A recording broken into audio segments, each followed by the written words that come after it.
Yes! Tingnan niyo po ito kung ano na po natin. Leader. Yung nga, no? Ayun, eh. Leader. At yung pangalawa, leader pa rin, eh. Leader pa rin. Pangalawa mo, no? Pangalawa. Napakasimple lang to. Sila ang pinupunto ko, maging leader ka. Yes! Sa pinakamadaling sabi, alam mong tama sa mali. Bago ako magtapos, siyempre as usual, may kwento. Ayos lang magkwento ako. Yes! So, parang ganito, may isang barko. Napakalaking barko. Ngayon, siyempre pumalaot na. Napakalinaw, walang hangin, walang alon. Ibig sabihin, ang takbo ng barko, napakaayos. Napakaayos talaga. Ngayon, may tumalon. Anong tawag doon? Sagutin niyo ako. Anong tawag doon? Excited. Kasi yun pa, ulitin ko pa. May napakalaking barko. Ngayon, pumalaot. Napakalinaw ng dagat, walang alon, walang bagyo. Ibig sabihin, napakaganda ng takbo. Ngayon, may tumalon. Anong tawag doon? Masaya. Nag-quit. Ngayon, habang umaandar, di ba may tumalon? Sa kalagitnaan, may tumalon ulit. Anong tawag doon? Alam niyo po, itong moral lesson doon. Parang yung global. Napakaganda na. Napaka-stable.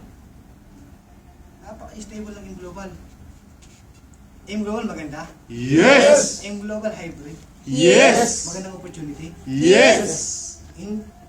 Hindi nakakayang i-share. Hindi alam yan. Hindi nakakahiyang i-share. Yes!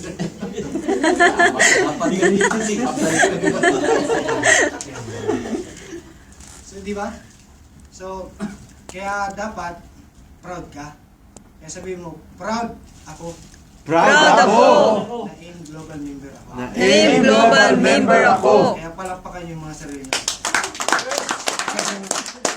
Kaya ganito, parang AIM Global, napaka-stable na, napakaganda na. Nalampasan na yung stage na gaganyan. Kasi bakit? 9 years na tayo. Ang Singapore, 5 years na. Ibig sabihin, napaka-stable na natin. Napakaganda na ng takbo. Ba't ka pa aalis? Ang mahirap, umalis yung leader mo, sumunod ka, ang tawag sa'yo, tanga. Sorry to say that, ha? Kasi napakaganda na ng global. Ba't ka pa alis? Ang mahirap, sumunod ka.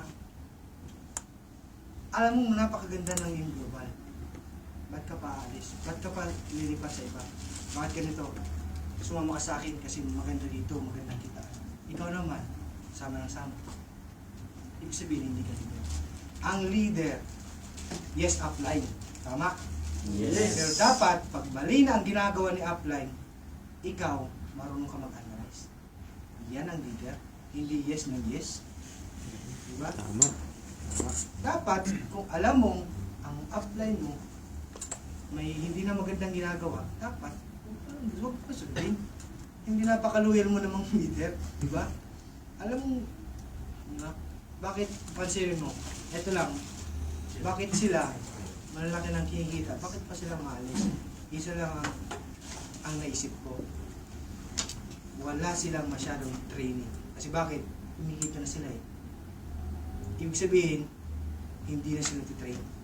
Ang pinaka-importante sa lahat, dapat kahit kumikita ka ng malaki, kahit top earner ka na ng AIM Global, umaattend ka pa rin ng mga training. Yes! Yan ang leader. Kaya yan ang tatandaan nyo. Kaya palakpakan nyo yan. Yes!